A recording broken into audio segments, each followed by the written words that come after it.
Unit 5, Section 4 covers key events relating to the course of the Civil War, how the Civil War was actually fought.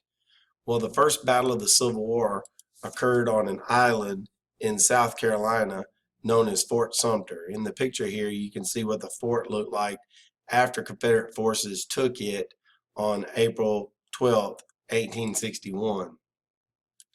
Here's another picture showing a cannon within inside the fort of Fort Sumter.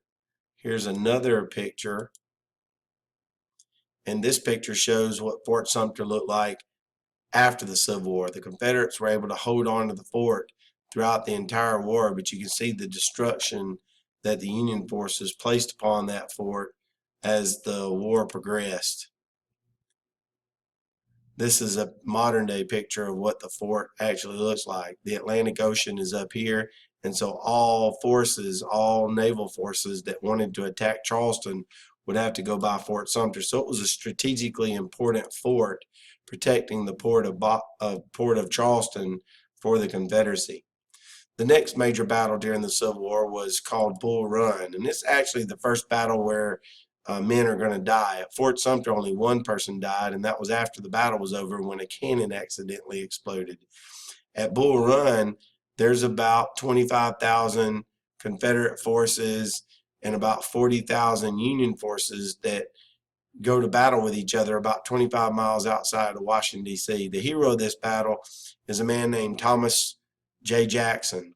He earns a nickname during the war of Stonewall Jackson because he stopped a Union advance, led a counterattack, and drove the Union forces from the battlefield all the way back to Washington, D.C. The next battle of importance is the Battle of Antietam. This battle was the single bloodiest battle of the Civil War. 8,000 men died in one day. The battle was fought over this creek, and specifically, most of the men died over control of this bridge here during the battle. The Battle of Antietam was Lee's first attempt to invade the North. This is a modern day picture of one part of the battle known as Sunken Road. That's what the battlefield looks like today.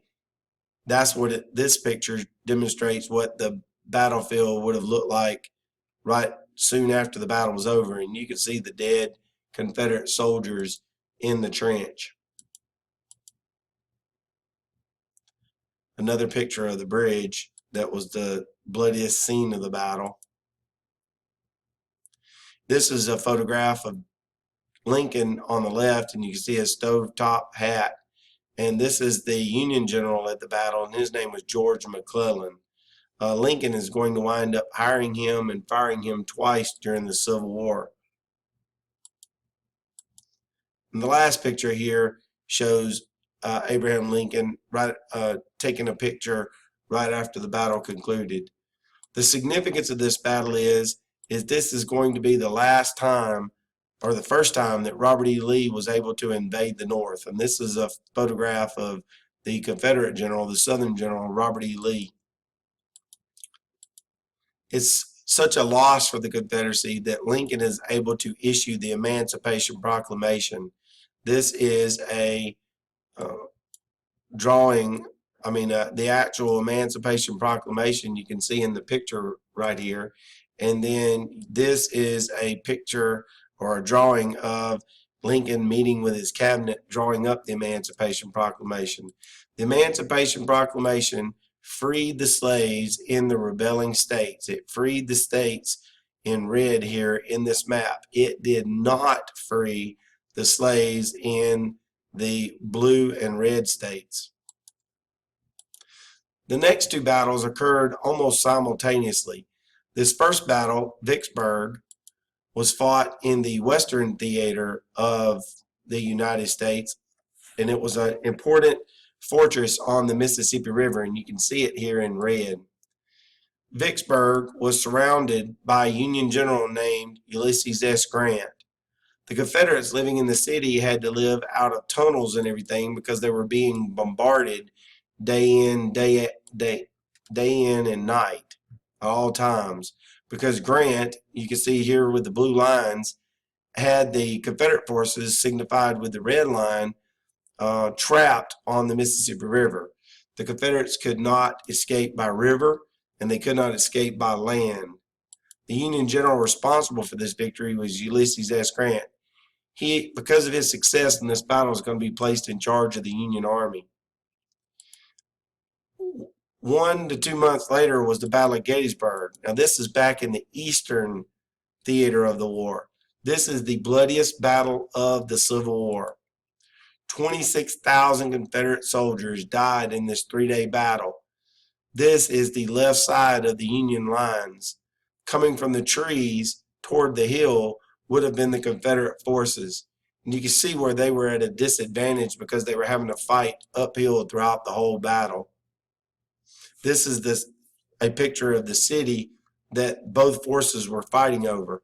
The advantage that the North had during the battle was that they were fighting on hills overlooking the city.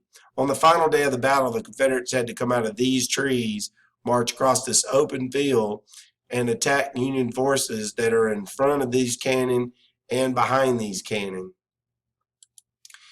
It is such a devastating defeat for the Confederacy that Robert E. Lee offers his resignation after the battle, which Jefferson Davis does not accept. The last battle that we discuss about during the Civil War is the Battle of Atlanta. This is a battlefield map drawn by Union forces showing the city of Atlanta. Atlanta was important to the Confederacy because it was the center of all the railroad trade in the South.